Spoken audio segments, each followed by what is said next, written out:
Hello friends, तो मैं हूं आपका दोस्त प्रियांशु जायसवाल और आज हम पढ़ेंगे the rise of nationalism in Europe का पार्ट 4। तो पार्ट 4 क्या है? The making of Germany and Italy. तो इसमें हम पढ़ेंगे कि जर्मनी और इटाली कैसे बने। शुरू करते हैं बिना किसी देरी के, just like Carry Minati. Okay, the nationalism that has been risen before 1848 soon moved away from its association with democracy and revolution. जो नेशनलिज्म था, जो 1848 से पहले हुआ था, वो बनाया था उसका एसोसिएशन और डेमोक्रेसी और उसके रिवोल्यूशन के साथ। The conservatives started using nationalist sentiments for their on purpose of promoting state power and achieving political dominance over Europe. जो कंजर्वेटिव्स थे वो अपना नेशनलिस्ट सेंटिमेंट्स यूज करने लगे अपने पर्पज के लिए, क्योंकि वो प्रमोट करना चाहते थे स्टेट पावर और पॉलिटिकल डोमिनेंस पाना चाहते थे यूरोप के ऊपर। As we have already read that there was a widespread nationalist feeling among the middle class Germans during 1848। हमने ये पहले ही पढ़ा है कि जो नेशनलिस्ट फीलिंग था वो मिडिल क्लास जर्मन्स में 1848 में बहुत तेजी से फैला था रोमांटिसिज्म के through. They also tried to build Germany as a nation state that was to be governed by the elected parliament। तो ये ट्राई करते सोचते थे कि जो जर्मनी है वो एक नेशन स्टेट हो जाए जो गवर्न हो इलेक्टेड पार्लियामेंट से। तो although their attempts were suppressed by the combined forces of monarchy and military that were supported by the landowners of Prussia known as Junkers। ये जंकर्स क्या होते हैं? जंकर्स हम लोग प्रूसियन लैंड ऑनर्स को बोलते हैं। तो उनके अटेम्प्ट थे कि वो कंबाइंड फोर्सेस ऑफ मोनार्की, एक मिलिट्री जो सपोर्ट करे लैंडवेयर ऑफ प्रूसिया, उन्हीं को हम लोग जंकर्स बोलते थे। From then on Prussia emerge as a powerful leader that unified Germany. तो उसके बाद एक प्रूसिया में एक पावरफुल लीडर आया जो जर्मनी को यूनिफाइड किया, जिसका नाम था Otto von Bismarck, BON not A। तो Otto von Bismarck, who is considered as the architect of this process unified Germany with the help of military. So the now question arise, जो Otto von Bismarck था जिसे हम लोग कहते हैं कि इस प्रोसेस जिसने जर्मनी को यूनिफाइड किया मिलिट्री के हेल्प से। तो यहाँ पर एक क्वेश्चन अराइज होता है, Germany can the army be the architect of a nation. तो क्या जर्मनी का केस में क्या आर्मी नेशन का आर्किटेक्ट हो सकता है? To understand this we should discuss over Otto von Bismarck. तो इसे समझने के लिए हमें ओट्टो वन बिस्मार्क के बारे में डिस्कस करना पड़ेगा। Otto von Bismarck was a chief minister of Prussia. जो ओट्टो वन बिस्मार्क थे वो चीफ मिनिस्टर थे प्रूसिया के।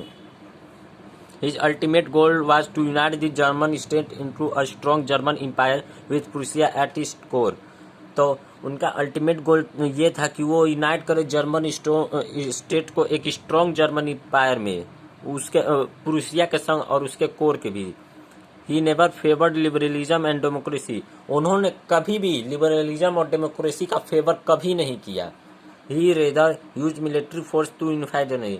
वो भले ही मिलिट्री फोर्स को हेल्प लिए और उनसे कहें कि हम लोग को जर्मनी यूनिफाइड करना है। Bismarck, who considered the architects of this process, took the help of Prussian army and bureaucracy। Bismarck जो जिसे हम लोग कहते हैं कि ये आर्किटेक्ट था इस प्रोसेस का, वो हेल्प लिया प्रूसियन आर्मी का और ब्यूरोक्रेसी का। 3 wars were fought in the time of Spain of 7 years with Austria, Denmark and France। 3 वार लड़े गए टाइम स्पेन से, 7 साल में 3 वार लड़ गए ऑस्ट्रिया में, डेनमार्क में और फ्रांस में। The result of this wars was the victory of Prussia and the unification of Germany. और जो रिजल्ट था इस वार का ये था कि प्रूसिया जीत गया और जर्मनी का यूनिफिकेशन चालू हो गया। In January 1871 William first the Prussian king was proclaimed at the German empire in a ceremony held at Versailles. Germany 1871 में विलियम फर्स्ट थे, वो प्रूसियन किंग थे, को प्रमोट उनको ना जर्मन एम्पायर बना दिया वर्साइलिस के सेरेमनी में। So on 18 January 1871, an assembly of princes of German state, representatives of the army, important Prussian ministers including the chief minister Otto von Bismarck, gathered in the hall of mirrors in the palace of Versailles and proclaimed Kaiser William I to be the German Empire. तो 18 जनवरी 1871 को एक assembly बनाया गया princess का, German state के princess का, जिसमें army का रिप्रेजेंटेटिव्स, इम्पोर्टेंट प्रूसियन मिनिस्टर और जिसमें चीफ मिनिस्टर भी थे ओटो वन बिस्मार्क, वो हॉल ऑफ मिरर्स में गैदर्ड हुए और हॉल ऑफ मिरर्स के पैलेस ऑफ वर्सैलिस में हुए और जो प्रोक्लेम्ड काइजर विलियम फर्स्ट को जर्मन एम्पायर का बना दिया king. So, in the end of nation building process of Germany displayed the dominance of Prussian state power. तो end of nation building process में जो जर्मनी था वो डोमिनेंस किया प्रूसियन स्टेट पावर को. The new state lead emphasis on the following things. और जो new state था वो एम्फेसिस डाला इस फॉलोइंग थिंग्स पर. तो आइए पढ़ते हैं क्या क्या. मॉडर्नाइजिंग द करेंसी, करेंसी को एकदम मॉडर्नाइज करना, मॉडर्न बनाना. बैंकिंग लाना. Legal and judicial system in Germany, legal और जुडिशियल सिस्टम जर्मनी में लाना. Prussian measures and practices later on became a model for the rest of Germany. जो Prussian major और practices था वो एक लेटर बाद में मॉडल बन गया रेस्ट ऑफ जर्मनी के लिए. सो now we know that the unification of Germany took place because of the military expenditures led by the powerful Prussian region. तो हम ये जानते हैं कि जो यूनिफिकेशन था जर्मनी का वो इसलिए हो क्योंकि जो मिलिट्री एक्सपेंडिशन था वो पावरफुल प्रूसियन रीजन्स की वजह से. But how did the Italy unified, लेकिन कैसे इटाली यूनिफाइड हुआ, लेट्स सी दिस. तो अब हम उसे देखते हैं. Italy unified. If we talk about Italy, it was divided into various part. हम इटाली की बात करें तो बहुत पार्ट्स में डिवाइड था. Italians were scattered over several dynastic state as well as the multinational Habsburg empire. जो इटालियंस थे वो बहुत सारे छोटे छोटे स्टेट में थे और मल्टीनेशनल हैसबर्ग एम्पायर, एक हैसबर्ग एम्पायर था, उसमें भी छोटे छोटे स्टेट्स में बंटे थे. Italy was divided into 7 states during the middle of the 19th century. Italy था वो 7 स्टेट में बटा था 19th सेंचुरी में. The north was under Austrian Habsburg, the center was under Pope and the southern region was under Bourbon kings of Spain. जो north था वो Austrian Habsburg के कंट्रोल में था और जो बीच का पार्ट था वो पोप लिया था और जो साउथर्न रीजन था वो बर्बन किंग ऑफ स्पेन ने लिया था. Only one Sardinia Piedmont was under an Italian princely house. सिर्फ एक ही सर्दानिया पीडमोंट जिसका नाम था वही एक प्रिंसली हाउस था इटाली में. Not only this, the Italian language was not a common form and had many regional and local variation. यही नहीं, जो इटालियन लैंग्वेज था वो एक कॉमन फॉर्म था और उसके पास बहुत सारी रीजनल और लोकल वेरिएशन थे. As we have already read that the Giuseppe Mazzini, one of the great revolutionaries of Italy, had tried to unify Italy during the 1830s. हमने ये पहले ही पढ़ चुका कि जो गिज़ेप मस्सीनी थे वो एक ग्रेट रिवोल्यूशनरी थे इटाली के, जो ट्राई किए थे इटाली को यूनिफाई करने में 1830 में. He had also formed a secret society called Young Italy for the fulfillment of his goals. तो उन्होंने एक सीक्रेट सोसाइटी भी बनाई थी जिसका नाम यंग इटाली था कि वो अपने गोल्स को पूरा कर सके. But the failure of the revolutionary uprising both in 1831 and 1848 turned in the responsibility of unification of Italy on the shoulders of King Victor Emmanuel II, who was the Sardinia Piedmont. This was the done true war. तो ये इसका failure हुआ revolutionary uprising का जो 1831 और 1848 में हुआ. वो रिस्पॉन्सिबिलिटी हो गया यूनिफिकेशन ऑफ इटाली और वो किसके शोल्डर पर गया, वो किंग विक्टर इमैनुअल सेकेंड पर गया जो रूलर थे सर्डानिया पीडमोंट के. देखिए सर्डानिया पीडमोंट के जो किंग थे उनका नाम सुनिए, king Victor Emmanuel II. This was done through war. और उन्होंने कहा कि इटाली यूनिफाई होगा तो सिर्फ वार से ही होगा. The elites of this region favour the unification of Italy as this would after them economic prosperity and political dominance। तो जो इलाइट थे इस रीजन को वो फेवर की यूनिफिकेशन ऑफ इटाली को, क्योंकि ये ऑफर करता था इकोनॉमिक प्रोस्पेरिटी और पॉलिटिकल डोमिनेंस को। Just like Germany, a chief minister played an important role in the unification of Italy. Germany के जैसा एक चीफ मिनिस्टर थे, वो भी इम्पोर्टेंट रोल प्ले किए यूनिफिकेशन ऑफ इटाली में। Here we are talking about Cavour. He was a chief minister of Piedmont who led the movement to unify the regions of Italy. तो हम बातें कर रहे हैं कैवर के बारे में, जो चीफ मिनिस्टर थे पिडमोंट के, और वो मूवमेंट किए थे कि इटाली को हमें यूनिफाई करना ही करना है। He was neither a revolutionary nor a democratic. वो रिवोल्यूशनरी भी नहीं थे और डेमोक्रेटिक भी नहीं थे। He was wealthy and educated elite who could speak French much better than Italian. वह एक वेल्दी मतलब अमीर और एक एजुकेटेड पढ़े लिखे इलाइट थे जो फ्रेंच इटालियन से ज़्यादा बढ़िया बोल देते थे, इटालियन से अच्छा फ्रेंच वो बोल लेते थे। It was due to the diplomacy skills of Cavour that allowed Sardinia Piedmont along with France to defeat the Austrian forces in 1859। तो ये डिप्लोमेसी स्किल्स ऑफ केवर की वजह से हुआ, जो अलो की सर्दानिया पिडमोंट को अब उसके फ्रांस के साथ कि वो डिफीट करे ऑस्ट्रियन फोर्सेस को 1859 में। Apart from the regular troops, a large number of people voluntarily joined the army of Giuseppe Garibaldi। ये रेगुलर ट्रूप्स के दूर एक बहुत सारे नंबर ऑफ पीपल थे जो ज्वाइन किए आर्मी गिज़प गैरीबाल्डी का। देखिए गिज़प मजीनी थे और ये गिज़प गैरीबाल्डी हैं, तो ध्यान रखिएगा इसमें। Giuseppe Garibaldi 1807 to 1882 was an Italian general and nationalist. जो गिज़प गैरीबाल्डी थे उनका जन्म 1807 में हुआ था और वो 1882 में मरे थे, और वो एक इटालियन जनरल और नेशनलिस्ट थे। He was perhaps the most celebrated of Italian freedom fighter. वो कैसे भी कहें लेकिन वो मोस्ट सेलिब्रेटेड थे इटालियन फ्रीडम फाइटर में, उन्हीं को वही सबसे ज़्यादा लड़े थे। He was also a member of Mazzini's Young Italy movement and participated in a Republican uprising in Piedmont in 1834। तो वो एक मेंबर भी थे मजीनी यंग इटाली के मूवमेंट के और पार्टिसिपेट किए थे रिपब्लिकन अपराइजिंग ऑन पिडमोंट 1834 में। Garibaldi led his volunteer forces in 1860 into South Italy and the Kingdom of Two Sicilies and succeeded in winning the support of the local peasant in order to remove the Spanish ruler Bourbon।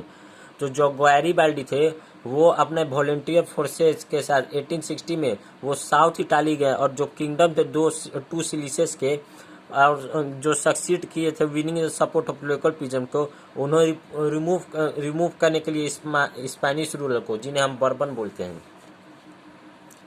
In 1861, Victor Emmanuel II, who was proclaimed as the king of unified Italy। 1861 में जो Victor Emmanuel II थे वो proclaimed कहे जाते थे, उन्हें जो हम मानते थे king of unified Italy. However, the illiterate Italian population remained unaware of liberal nationalist ideology। तो जो इटालियन पॉपुलेशन था वो अनवेयर था लिबरल, जो इटालियन पॉपुलेशन था वो पढ़ा लिखा नहीं था, और वो अनवेयर था कि जो लिबरल नेशनलिस्ट पढ़ा लिखा एक आइडियोलॉजी वाला बैठे। Through unification of nation took place in various parts of Europe, but the idea of the nation or the nation state, as some scholars suggested, in Great Britain। तो जो unification था nation का वो place बहुत सारे Europe के part में हुआ, लेकिन जो आइडिया था नेशन और नेशन स्टेट का वो कुछ स्कॉलर्स ही सजेस्ट किए ग्रेट ब्रिटेन में।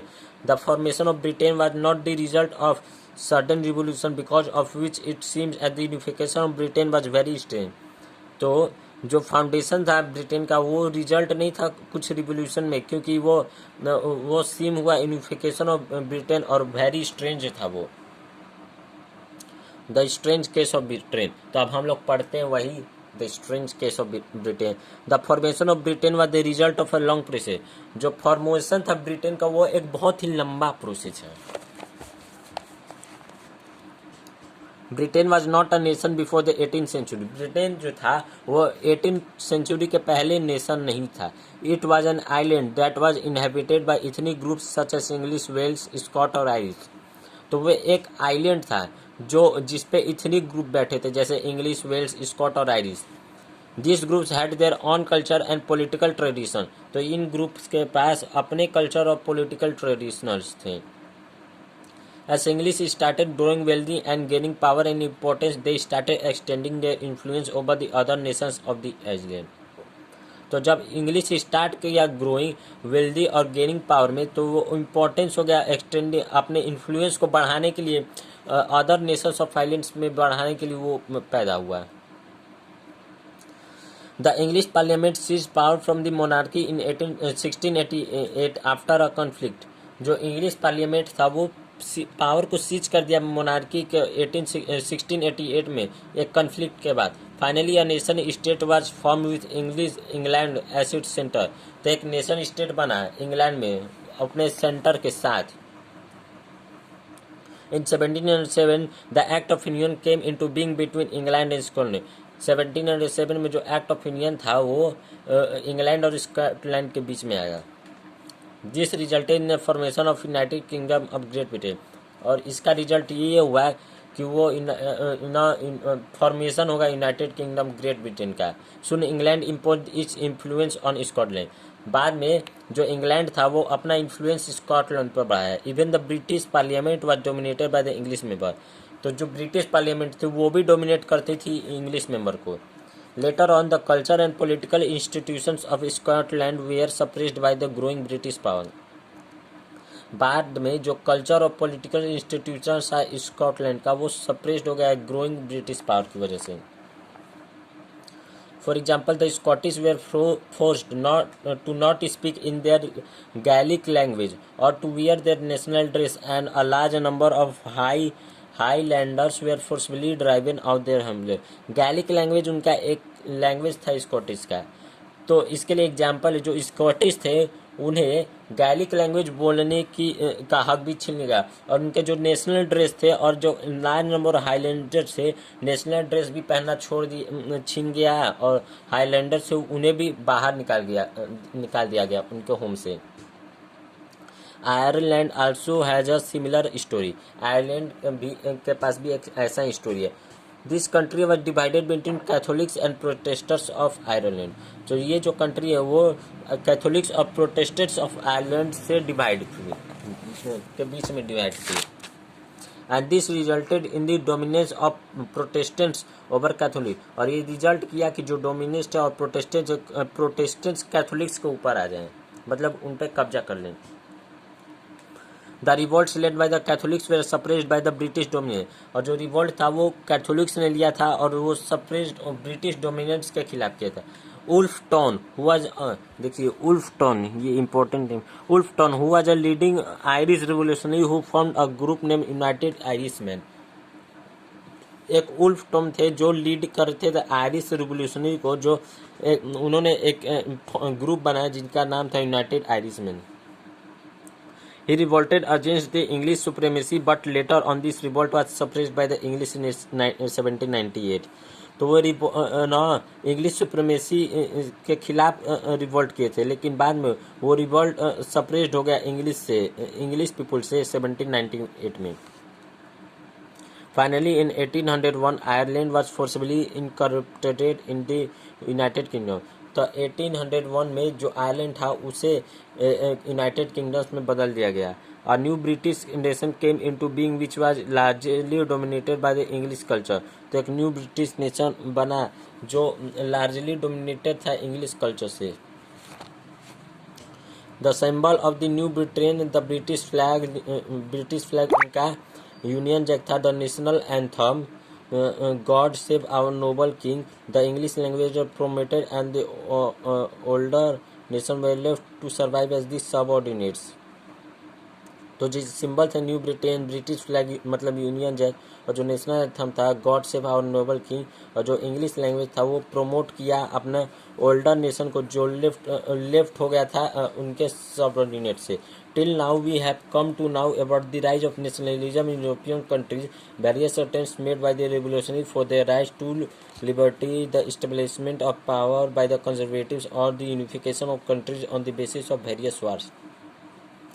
तो हम ये जान चुके हैं कि जो राइज ऑफ नेशनलिज्म था यूरोप में, वेरियस अटेम्प्ट्स कैसे किए गए रिवोल्यूशनरी के उनके राइट्स और टू लिबर्टी के लिए, जो स्टेबलाइजमेंट था पावर का कंजर्वेटिव्स के द्वारा, और जो यूनिफिकेशन था कंट्रीज का उनके वेरियस वार्स के द्वारा. But when the countries achieve the status of a nation state, the next thing which gained importance was as to how the country should be visualize. तो जब कंट्री अपना status बना लेती है, स्टेटस नेशन स्टेट में अपना status बना लेते हो, तो उनका जो नेक्स्ट थिंग होता है वो कैसे अपना नेशन को विजुअलाइज करें. So let's see what was done in countries. तो ये हम लोग पार्ट 5 में पढ़ेंगे. Thank you. Please like share and subscribe this platform.